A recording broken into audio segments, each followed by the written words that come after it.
Handles no more than 20 takeoffs and landings a day. But the Kosovo crisis has changed all of that. With the help of forklifts and other specialist vehicles, French soldiers ensure that the aid is unloaded as quickly as possible. They're trying to guarantee short turnaround times to make room for subsequent flights. We had almost 9 tons of tents and blankets in today's shipment. Where does it all come from? We picked it up in Cologne, we flew there this morning and then came down here. One of the German flights included several pallets laden with baby food. Hundreds of babies and young children in the refugee camps desperately need special dried milk and ready meals. SA-6 to the west of Belgrade.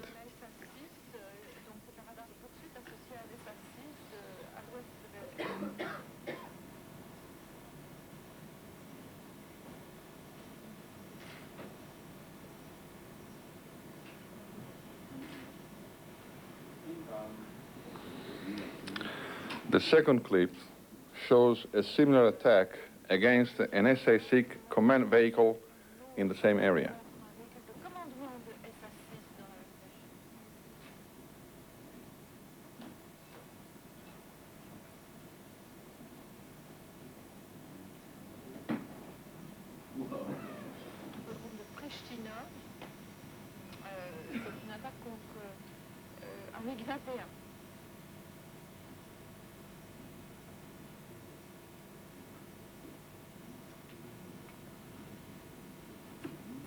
There was no evidence of Yugoslav aircraft activity. Firepower against the Serbs. Sky's David Crabtree has been aboard where he found the ship's company on a war footing. The impressive arrival of HMS Invincible and its 7 Sea Harriers marks a significant new stage in Operation Allied Force. It underlines NATO's superiority and the determination to defeat the Serbs. The crew has already been on active duties in the Gulf and they were hoping to go home. But they're now in a new area of conflict, but we're told no one's complaining. Their role in the Gulf means they're combat experienced and combat ready. We're extremely well worked up for this theatre. There are huge differences between Iraq, where we've just come from, and the Balkans, but half the squadron flew during the Bosnia conflict in 93-94. So we're well familiar with the territory. There are also 10 Sea King helicopters on board a ship with a crew of 1,200, giving Invincible the ability to carry out a number of roles. Invincible herself has got a broad range of roles. She's a command and control ship. We can carry Royal Marine Commandos or other troops if necessary. We can act in a humanitarian role. We've got an anti-submarine role, and there's a Yugoslavian submarine we're keeping our eye on. Alongside Invincible is HMS Newcastle, a Type 42 air defence destroyer. There's a stores and a fuel ship, making the task force self-defending and self-sustaining, and eager to help halt the crisis in Kosovo. We have here a very tragic situation. I believe we have a just cause. I believe that NATO is pursuing it in exactly the right way. We have an air campaign in place. We are demonstrating alliance resolve, and we will continue this task and see it through. And I think most people on board this carrier and within this task group feel that way. The Sea Harrier pilots go into action tomorrow. They'll carry out fighter patrols over the Balkans, making sure that Serb aircraft stay on the ground. They can also help track Serb armoured units. The mission has an indefinite time scale, an indication of the tough task ahead. David Crabtree, Sky News on HMS Invincible. Clinton will probably be asked to authorize the activation of as many as 33,000, mainly from the Air Force Reserve and Air National Guard. A major need at the moment, additional crews to fly and maintain a much expanded fleet of refueling aircraft, KC-135s and KC-10s to support a rapidly growing NATO armada of warplanes. And once again, it's expected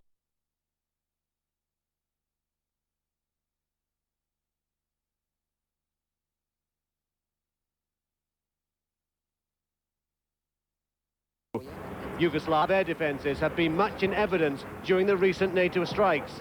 These pictures, taken under Serbian control, show heavy anti-aircraft fire and what's claimed to be the downing of a cruise missile. Civilian targets, the Pentagon released this video showing a television-guided bomb being steered away from a target at the last minute because it appeared it might be a house. Later, the structure was hit after double-checking revealed it was in fact a radio relay station. Fighter jet in Kosovo destroyed, and Yugoslavia's largest oil refinery in flames again. Evidence that NATO is not letting up despite the controversy over civilian casualties in Kosovo. As we say in football terms, we are keeping our eye on the ball. NATO said last night was one of the most productive of its 3.5-week air war. The Pentagon said NATO flew 300 missions, 35% of them bombing runs. Among recent NATO targets, a missile radar site west of Belgrade, an ammunitions depot in northern Kosovo, and an army barracks in Peš, Kosovo. So you have to start getting the impression that we're probably doing a little bit of hurt on the sustainment. At its briefing in Brussels, NATO said Serbs fired back, and the Serbs claim this video shows them shooting down a NATO missile. But NATO said no planes were hit and said it fired back in self-defense well outside of Serbia. The site was Montenegro, where NATO says Serb forces have been firing at NATO planes. NATO said members of the Pennsylvania Air National Guard heading out to play a role in the Kosovo area. U.S. officials say it's still too early to know how many more members of the Guard and other military reserves will be going to the region, although Defense Secretary Cohen calls it a significant number. I'll be meeting with the chairman and others during the course of the next couple of days to evaluate what would be involved in terms of the call-up. Pentagon officials say more than 500 reservists are already on duty in support of U.S. forces in Kosovo. Over the past 4 years, nearly 18,000 members of the military reserves have served in Bosnia as peacekeepers or in support roles. But for Kosovo, calling up reserves takes the war to another level. The type of aircraft here, they are perfectly capable of flying at low level, and NATO perhaps not seeing them because they know the terrain after all. And these again could be armed with rockets or cannon fire. The Super Gelebs we see taking off here have got a 23mm cannon, not dissimilar from cannon that's used by NATO aircraft.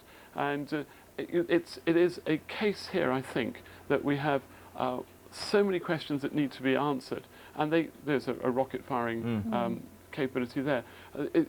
There's so many questions that NATO has yet to answer. And are they going to answer that? I mean, To the roar of NATO jets overhead, the men who dream of liberating Kosovo patrol on the ground. For 3 days this week, a camera crew filmed a unit of the Kosovo Liberation Army in action. A rare glimpse of life inside the disputed province. The KLA is a symbol of hope for ethnic Albanians, but it's also become an important tool for NATO. Useful eyes and ears in enemy territory. On a hill deep inside Kosovo, the patrol gathers intelligence about troop movements. In the valley below, a Serb armored unit is dug in, hidden from NATO warplanes. Near this tunnel, the KLA claims there's an underground ammunition dump. The location will be passed to NATO, identified as a potential target. For the patrol, it's a perilous operation, though. The Serbs fire back from positions just 500 meters away. Hoping to frighten off the KLA unit.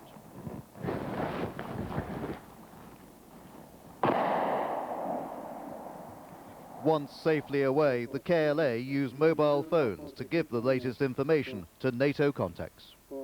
Commander Mehmet Balazi says NATO gets everything, absolutely everything. During their patrols, the KLA encounter the daily reality of ethnic cleansing. In a village, a house is ablaze. What called one of its best nights of the air campaign so far. Targets included an ammunition store, radar sites, factories, and air defense facilities. Daylight revealed even more damage. Bridges in a country crossed by 2 major rivers are vital to the military supply route and continue to be a prime NATO target. This one over the Danube was hit last night. NATO has also vowed to cut off communications lines. State-run Serb TV, which is still on the air, showed these pictures today of destroyed television transmitters. NATO pilots flying at 15,000 feet are less vulnerable to Serb anti-aircraft fire. But at that altitude, 3 miles up, The view from the cockpit of a fighter plane is anything but clear. You're in a hostile environment, you're 15,000 feet, and you're trying to find targets. That's a tough mix. It's very difficult. Colonel Dwayne Lodrig, an F-16 pilot who recently patrolled the no-fly zones in Iraq, says targets, especially small ones, can be hard to identify. From high up, military and civilian trucks might look the same. If you think about it, 15,000 feet, you're already 3 miles away if you're directly above it. And there will also be some slant range involved. It could have them many miles away from the target. And so that compounds it. It can be like finding a needle in a haystack. Compounding the difficulty, the F-16 pilot flies alone. One pilot to control the airplane, avoid enemy fire, and attack targets. Magnum. To deliver laser-guided precision bombs like the ones being used in Yugoslavia, the F-16 pilot needs to see the target, lock it in, and fire. Pilots are trained to be certain. Each time they drop, there is no doubt in their mind that they're doing the right thing. And it's just unfortunate that there was a mistake made. But that's the trade-off.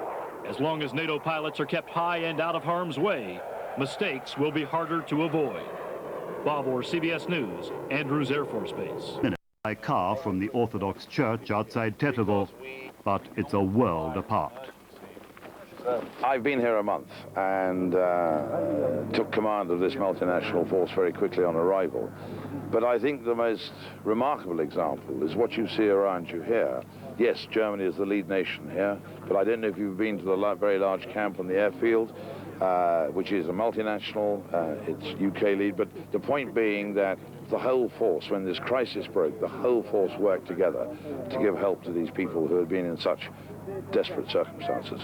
Well, this is a change of duty here, isn't it? I mean, it's an addition, not a change, it's an addition. Our mission remains the same, which is to be prepared to go to Kosovo to implement a peace agreement.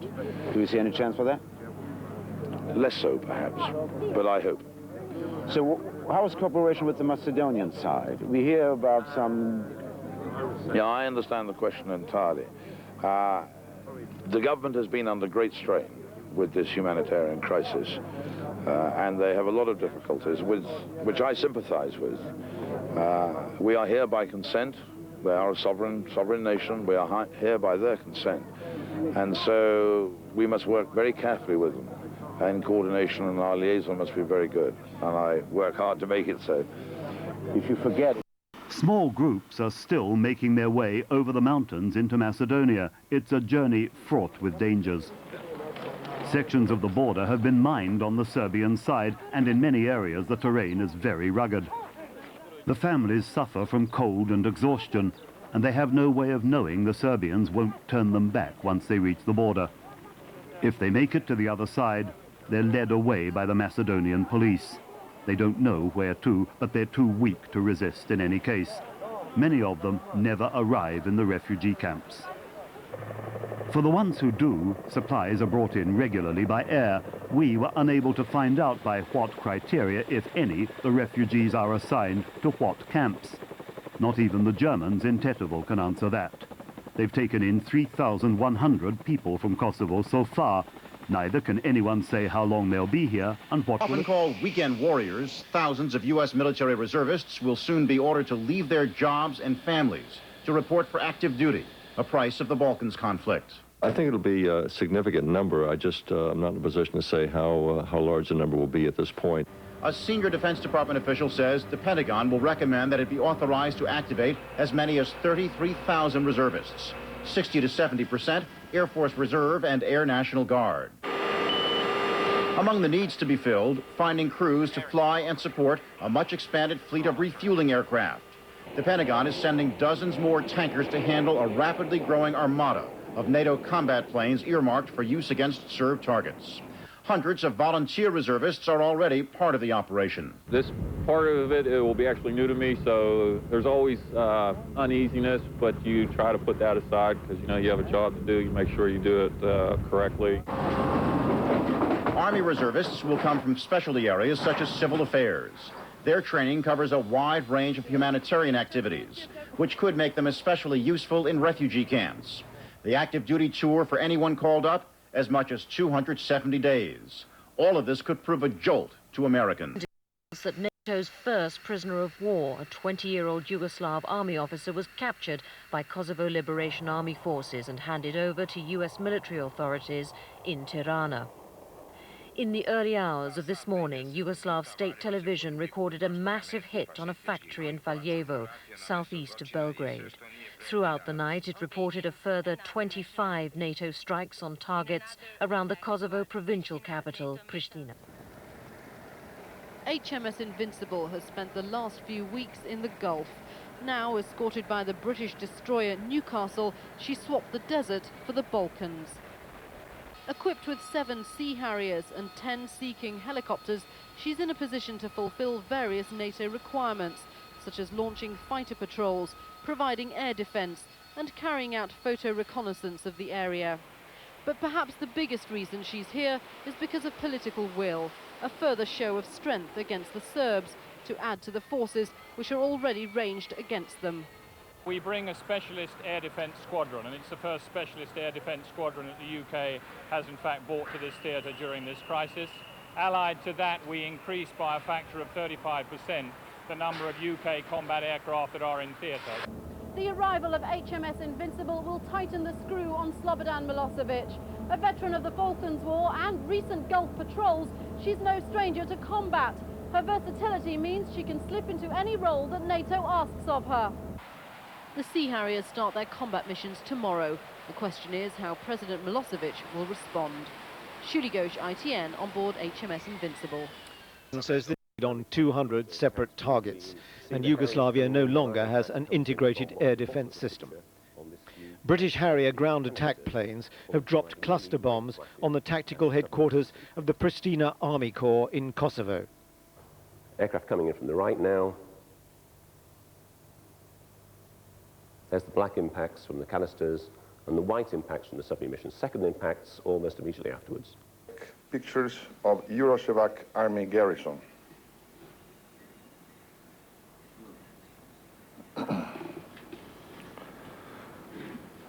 Second, the following video shows an attack which took place yesterday against a hit helicopter at Pristina airfield.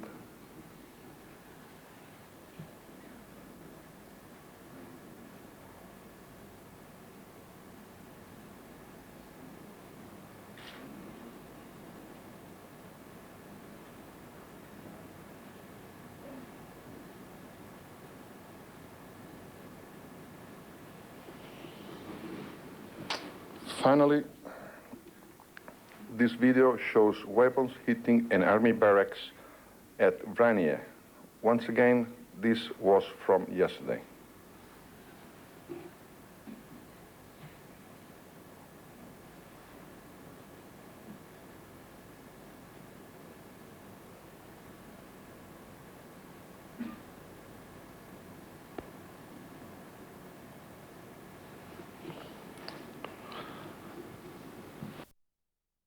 Red video and hot is white. As the picture zooms, you will see the burning houses to the left of the screen.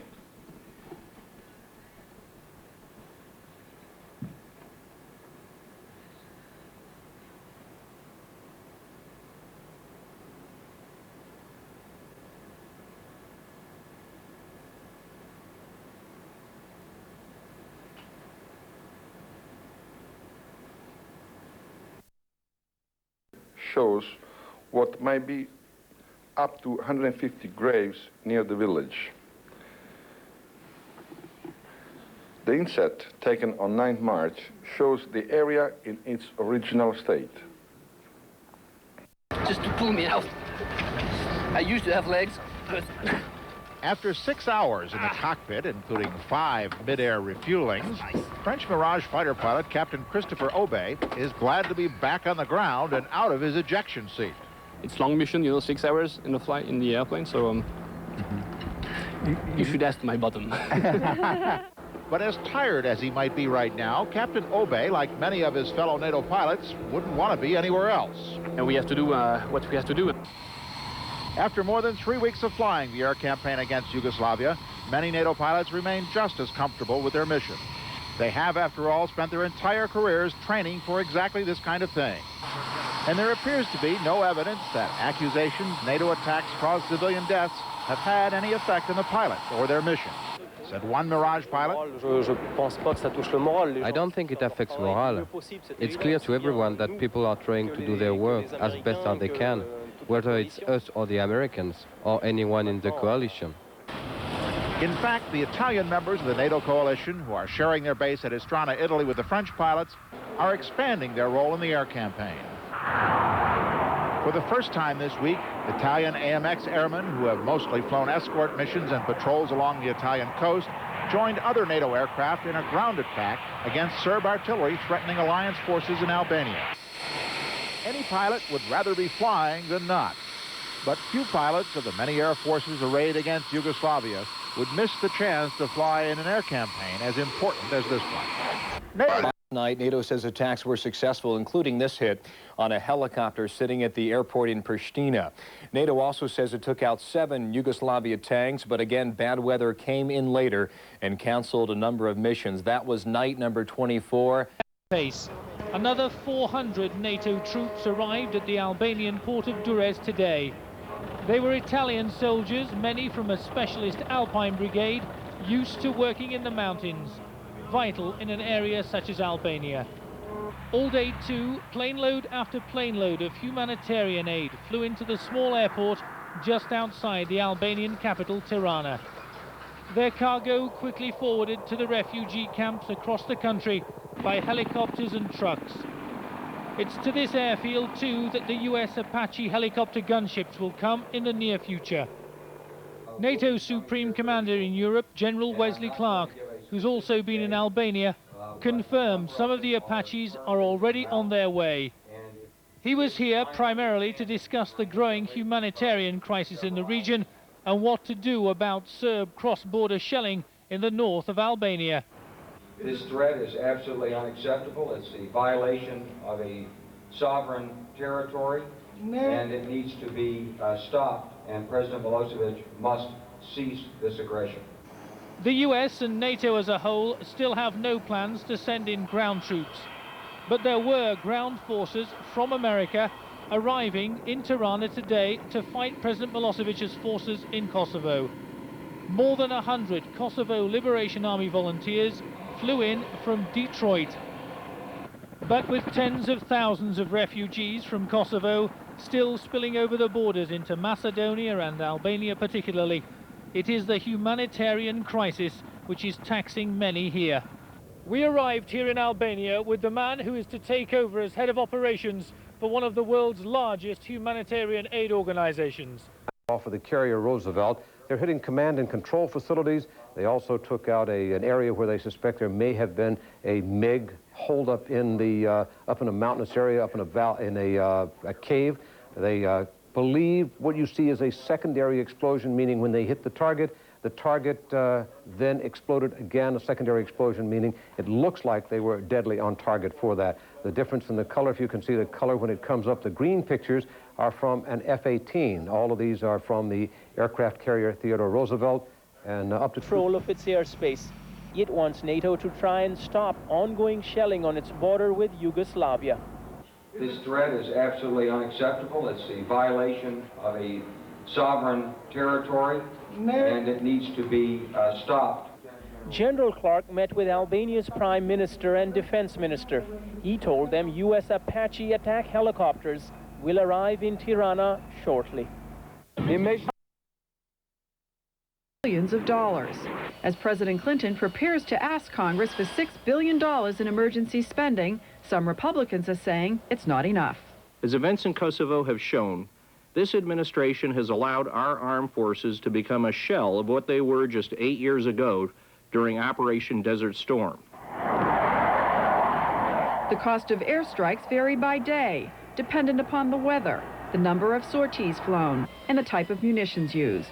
I'd say that even on a cloudy day, this operation is probably costing about $10 million a day just to get the airplanes in the air, and several $million more for firing cruise missiles. On a busy day with clear weather, it may cost $20 million to fly the airplanes, and they may be dropping another $20 million worth of bombs and missiles that day. White House officials consulted extensively with lawmakers in crafting this spending package. It includes $5.5 billion for the Defense Department to cover the air operation and replace or upgrade the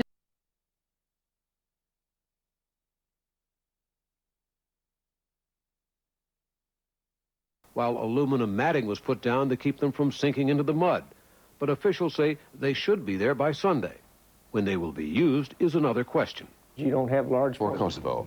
This plane is carrying crew and military assets, but no...